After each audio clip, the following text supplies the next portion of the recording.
The rumors are absolutely true. Why'd you break up with your boyfriend? Well, we broke up because he did. Are you happy with your work life in Korea? No. How's your pronunciation in every language so extremely good? Have you ever dated a Korean guy? Girl, if you did, please tell me if you sound so American. How? No, no, and no. Like, after Korea, I would actually like to go. Hello, here's the good old-fashioned Q&A because my silly little Instagram now has 7,000 people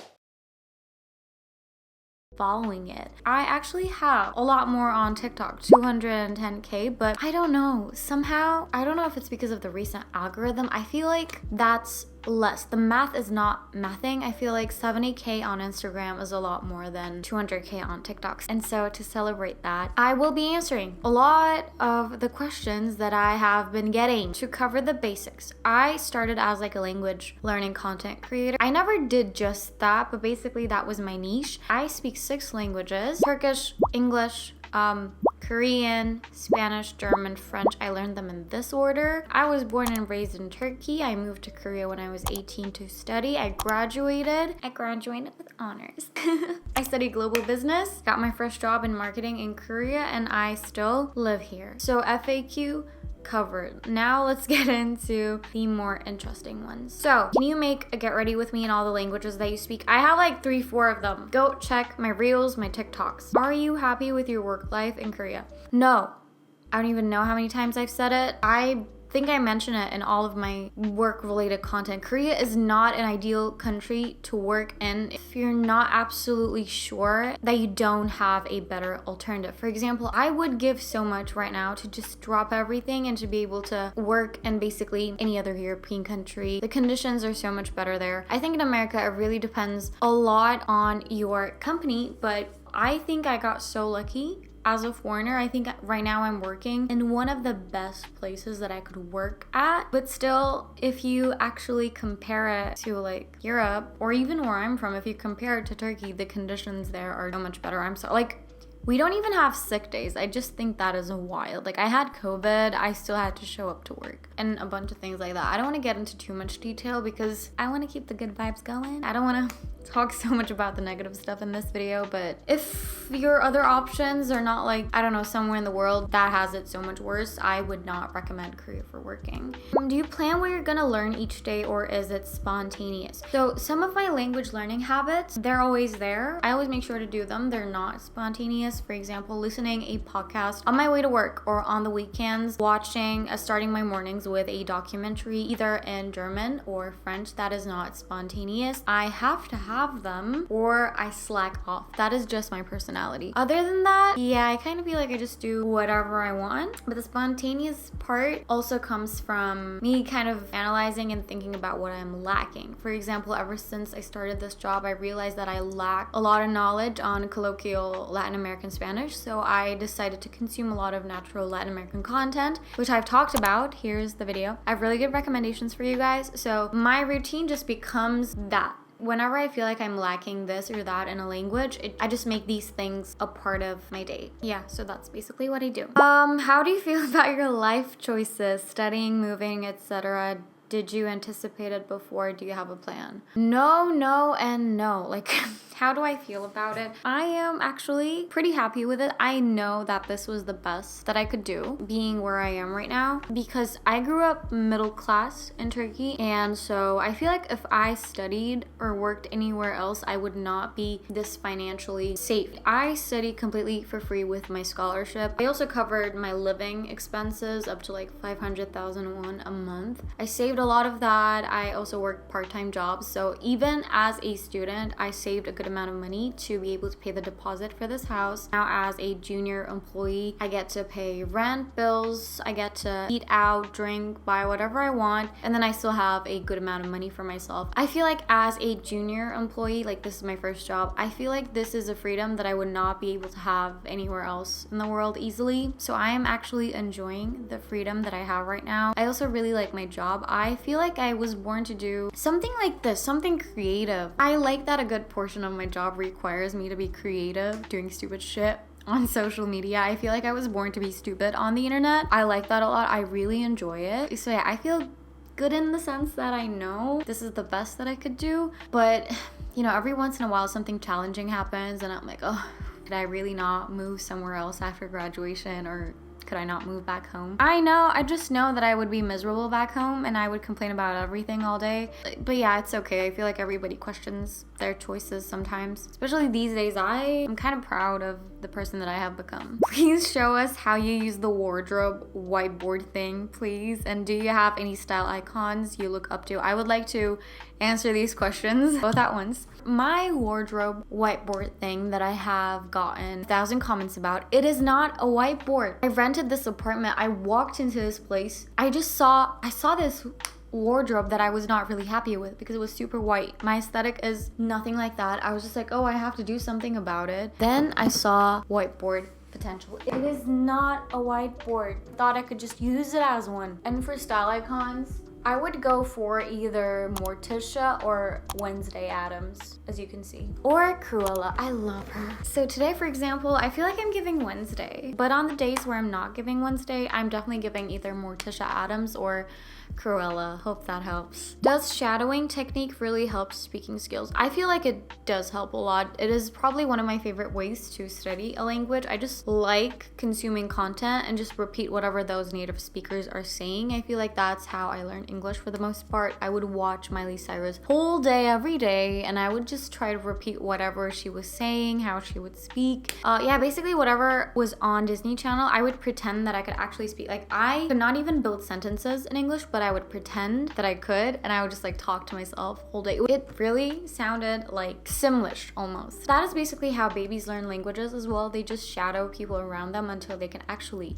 speak the language. So that is one of my favorite techniques. Spotify hesabını verir misin? Ne olur kimseye demem. I have some public playlists that I will be putting up on my Linktree, so that is that. I'm not ashamed of anything that I'm listening to. Literally on a daily basis, I go from ismailiyaka.bombabomba.com to Pierce the Veil, King for a Day. The thing is, they're just so disorganized that it would be barely meaningful to anyone. So I just post the public playlist. What's your favorite emo band and song? Band, very easy, Pierce the Veil, but which song? I really don't know. These days, I am really enjoying Bulletproof Love, Damn the Man, Save the Empire. One of those two. But yeah, Pierce the Veil is definitely my favorite. Kore'de long term yaşamayı düşünmediğini söylemiştin. İleride kendini nerede görüyorsun? Yeah, I definitely want to move out from Korea somewhere around next year or a year and a half, depends on where I'll be in life. After Korea, I would actually like to go to Germany. I'm not sure if that's a good decision. I have some family there and I also get a mixed reaction from them. Half of them are like, no, there are better countries that you can move to, and the other half is like, yeah, you'll be so happy here. This is exactly what you're looking for. But basically what I'm looking for right now is a country with a little bit more diversity, I would say, a little bit more structure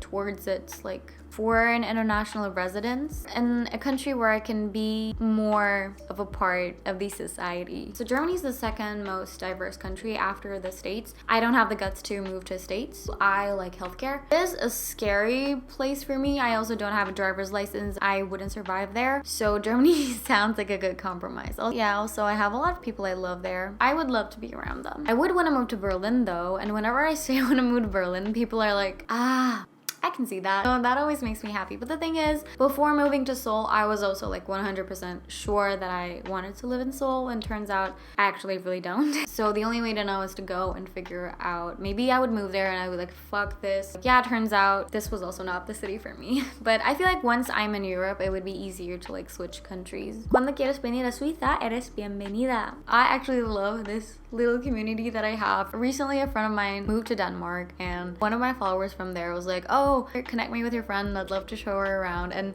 that just warmed my heart so much because I love that friend. It was absolutely heartbreaking having to say goodbye to her. So I was like, damn, I don't know, I feel like I'm really lucky in life. Have you ever been to an English speaking country? You sound so American. How?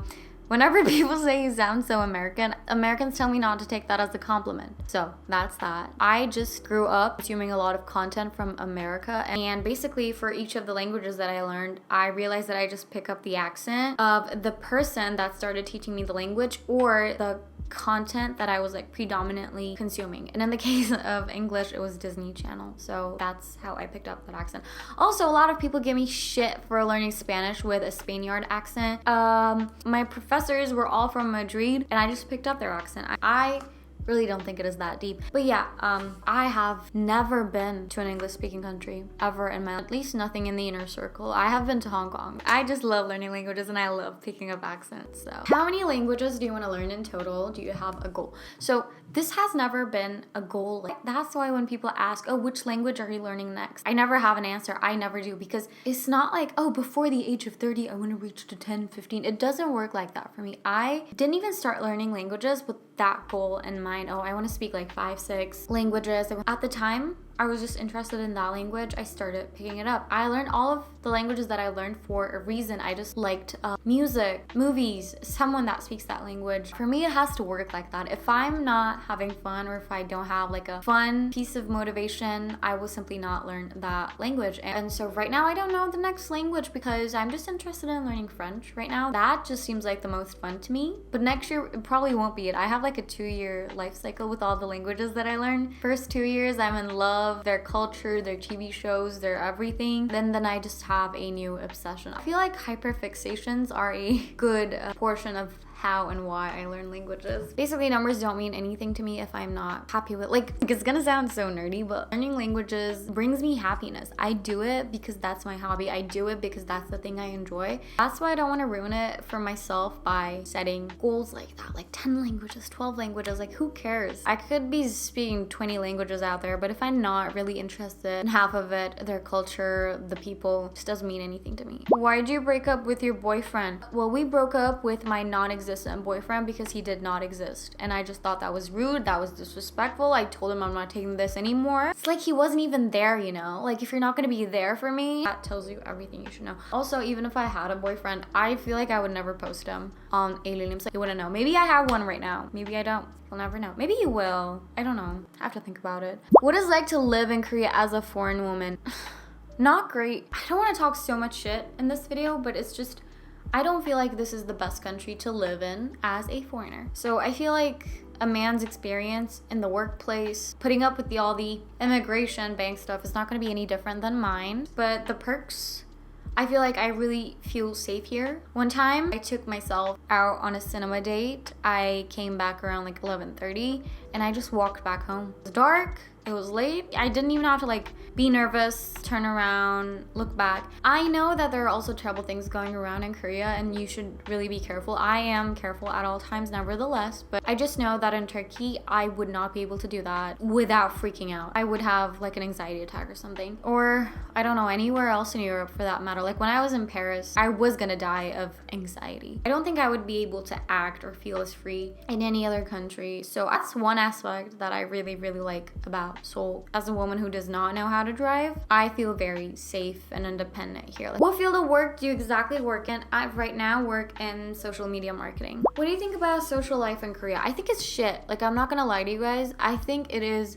shit. Before I moved to Korea, I saw these foreigners living in Korea always hanging out with foreigners, and I just promised myself that I was not going to be one of those people. I believed in my language skills. I studied Korean so hard, tried so hard to understand their culture. I was like, oh, I think it's a bit disrespectful to move to someone else's country and just like seclude yourself from the society a little bit. But then after I moved here, I kind of realized that it happened naturally. It's not like I pushed them away. I have one Korean friend that I really love. She's one of my closest friends. I love her. But other than that, I just don't have any other Korean friends that I would really trust, really see. Like, I had to get an emergency surgery once and she was there. She was there at the day of the surgery. She took me back home with the taxi. She came to pick me up. Also, it is very different. Like, the things you would bond over with Koreans versus internationals that live in Korea. I need to be with people that I don't have to filter myself around. Let me put it that way. The way Koreans socialize and the way I would prefer to socialize is a little bit different,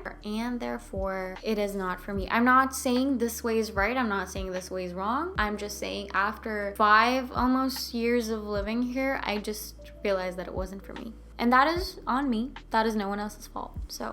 Nerelisin ablam sen? Ablam ben Elazığ. Yani kütük Elazığ. Annemin de babamın da kütük. Bizim full bayağı aşırı Elazığ. Annem İstanbul'da doğmuş. Babam köylü. Ben de İstanbul'da doğdum büyüdüm. Köye 5 kez falan gittim. Böyle bu şekildeyim.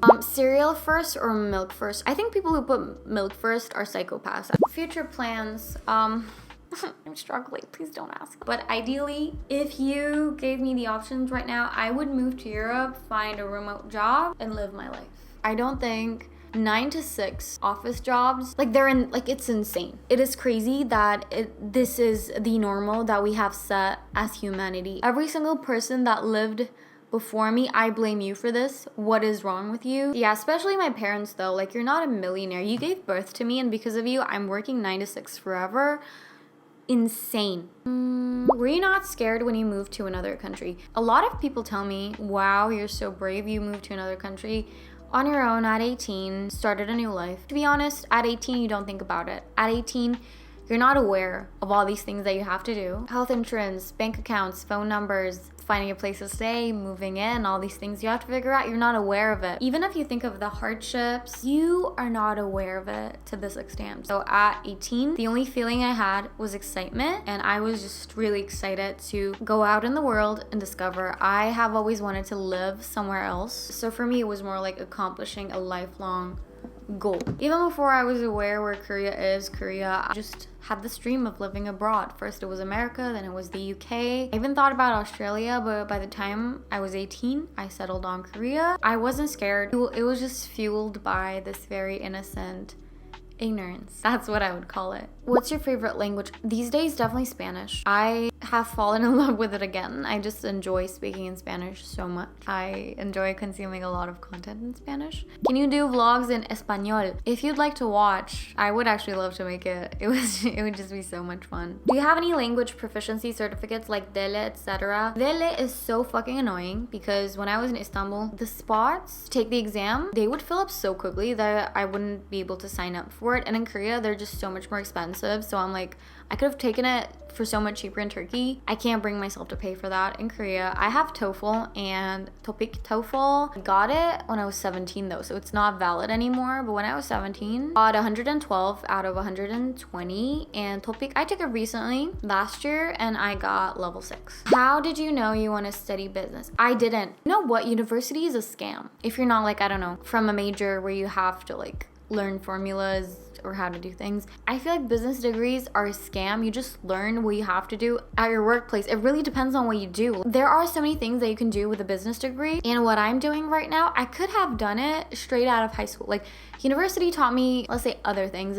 It shaped my personality a little bit more, but the classes itself, trash. My whole degree could have been an email. I did not have a passion for anything that I could have studied. I like learning languages, but I wouldn't want to have a degree in that because I want to do it for fun, just because I want to. So I didn't want to have a degree on that. Other than languages or like artsy, creative stuff, I never had a passion for anything. And I think the reason why I did not study anything creative is this middle class fear that I had in me. We just have this prejudice towards creative jobs. I went into business thinking that I just want to secure a job when I graduate, no matter how different the world will be, and business felt safe to be in, and that's why I did that. But I honestly just think it's bullshit. How's your pronunciation in every language so extremely good? You know what, I feel like, and I think that is true for a lot of the polyglots that I've met, if you have picked up an instrument early on in your life, or if you have an ear for it, you just naturally have a more native-like pronunciation, even if you don't know the language that well. But I took a lot of guitar lessons when I was like 9 or something. I play the ukulele right now, very shitty. Music has always been a part of my life. I enjoy listening to music,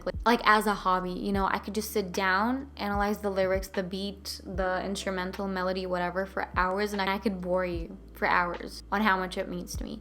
So I feel like other than all the exercises that I do, like my pronunciation tips that are on TikTok, they're on Instagram, just go check them out. To be completely honest with you, even if you did all of the exercises, maybe the reason why it takes shorter for me is because I just have the ear for it. And I'm sorry, that is the answer no one wants to hear. Have you always liked dressing in black, dark colors? It suits you so well. I think yes. Ever since I had the freedom to dress myself, that's what I enjoyed. I started buying everything in black when I was like 12, 13, when I really discovered the emo punk rock type of music, and ever since that I've been doing that way. For a brief moment in high school, I had a lot of colorful clothes because I was obsessed with this little crush of mine. Looking back, I don't even know why I liked the guy. I mean, it's good. It shows improvement on my part, but I was just looking at the type of girls that he liked, and they were just girls who would just dress normally. So I got a bunch of colorful clothes during that time, and over the years, I am proud to say that I have gotten rid of every single one of them. Pros and cons of being a polyglot. Sometimes I just forget the easiest words. Today I was talking to a friend. I forgot how to say label and sign. Pretty basic words in English. I could remember them in Spanish, Korean, but they just did not come to me in English. And pros, I feel like it has a lot of pros. You get to talk to a lot of people, get to know a lot of cultures. Learning a language is never just learning a language. You learn a lot of cool stuff with it, a bunch of new content that you can consume as well. So have you ever dated a Korean guy? And girl, if you did, please tell me if the rumors are true about this. Well, he was not technically Korean, but the rumors are true. The rumors are absolutely true, and I would be keeping this information to myself had he not been the asshole that he was. But yeah, oh, the rumors are true, yeah. Motherfucker, I miss you every day. Spanish YouTubers, please. These days I've been watching Evi a lot. Is the admission for Asian universities harder than European universities? I think Asian universities are easier to get into because I heard for the world rankings, you do need a lot of international students, and for European universities, that is not a problem for the most part, but for Asian universities, they need to try a bit harder. So I feel like you could get into really good universities really easily here just because they need international students. How did you have these friendships? I can't stay friends with someone more than you. Maybe you're the problem. I did not want to be mean, but it also depends a lot on how old are you, where'd you make those friends, and luck too. I think I got really lucky with friendships. I also value my friendships a lot. Like if I keep you in my life, you just know that I love you. I have no in between with people. Since everyone that I keep in my life is so valuable to me, I just make sure that they know it. I love loving people, and I do everything in my power to nourish those friendships, even if most of them are long distance friendships now. I try to set up a lot of calls. For the friends that are here, I always try to make plans. I think it's a bit of everything. Effort on my part, on their part, luck, timing, finding people that just matches my freak, and making sure to do everything in my power to keep those people in my life. I live all my emotions pretty strongly. Like when I hate someone, I just can't shut up about it. I hate very strongly, but on the other hand, once I love you, there's almost no going back. I give everything. And I just got very lucky as a person who lives very far away from home. I have a lot of other questions, but I got tired. What can I tell you? If you have any other questions, you just have to figure out by watching my content. But yeah, if you have any other questions, leave them down below. I can make like a part 2 because there were just a lot of questions there. Oh, and also my camera's about to die. Great timing. You know a lot about me now. This just got personal. So thank you and see you. Bye.